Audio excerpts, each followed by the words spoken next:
최근 들어서는 어린이 코로나 환자가 급증하고 있습니다. 혹시라도 부작용이 있지는 않을까 부모들의 걱정에도 불구하고 정부가 백신 접종 연령을 11살 아래로 확대하는 방안을 검토하고 있다는데 이건 괜찮은 건지 따져보겠습니다.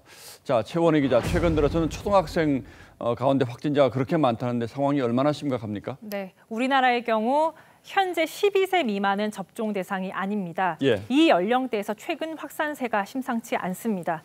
10만 명당 확진자 수를 보면 7에서 12세는 11월 넷째 주 9.4명에서 지난주 22.1명으로 6세 이하는 6.6명에서 17.3명으로 3주 만에 가파르게 늘었습니다. 7월과 지난달 각각 접종을 시작한 고등학생, 중학생보다 증가폭이 확연히 큽니다. 이렇다 보니 초등학생 이하 어린이를 매개로 한 감염 확산을 차단하기 위해 접종 연령 확대를 검토하는 겁니다. 예, 그렇군요. 그런데 해외에서는 이미 초등학생 이하도 접종을 하고 있죠? 네, 5에서 11세 백신 접종을 시작했거나 승인한 국가는 미국, 이스라엘, 캐나다 등을 포함해서 20여 개국으로 추산되고 있습니다. 예. 미국 질병통제예방센터는 5에서 11세 백신 접종의 이점이 잠재적 위험보다 크다고 했습니다.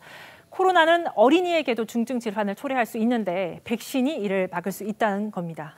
예, 물론 백신의 효과는 있겠습니다만 부모들이 걱정하는 거는 이제 부작용이 얼마나 있을까 이거 아니겠습니까? 네, 그렇습니다. 백신 제조사인 화이자는요, 자체 임상 결과 예방 효과가 90.7%였다면서 임상 기간 중 심각한 부작용은 발생하지 않았다고 했습니다. 예. 하지만 아직 데이터가 충분하지 않고요. 또 우리나라 10대 미만의 확진자의 치명률이 0.01% 수준이란 점에서 괜히 백신을 맞았다가 부작용을 겪는 것 아니냐는 걱정도 적지 않습니다.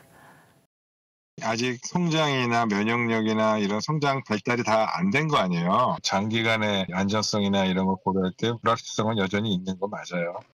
네, 전문가들은 어린이의 경우 기저질환 등 건강 상태를 고려해서 전문가 소견을 받아서 선별 접종하는 게 바람직하다고 보고 있습니다.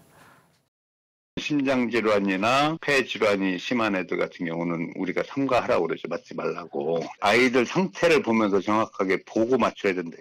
전문가들도 이렇게 얘기한다면 접종률 높이기가 결코 쉽지 않을 것 같은데 초등학생 이하에서도 방역 패스 적용을 검토합니까? 네, 방역 당국은 5에서 11세 백신 접종을 대비한 준비는 하지만 방역 패스는 검토하지 않는 걸로 안다라고 했습니다.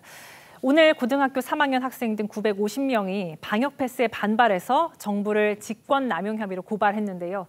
백신 접종률이 올라가면서 감염이 줄어들긴 했지만 이를 방역 패스로 강제하는 건 반발이 상당했습니다. 비슷한 논란이 5에서 11세에도 재현될까 정부는 접종에 나서는 것부터 굉장히 조심스러운 그런 분위기입니다. 정부의 절박감 물론 이해합니다만 이 어린이의 경우는 어른과는 좀 다른 측면이 있기 때문에 어린이 접종은 좀 더 신중할 필요가 있겠죠. 네, 그렇습니다. 예, 최원희 기자 잘 들었습니다.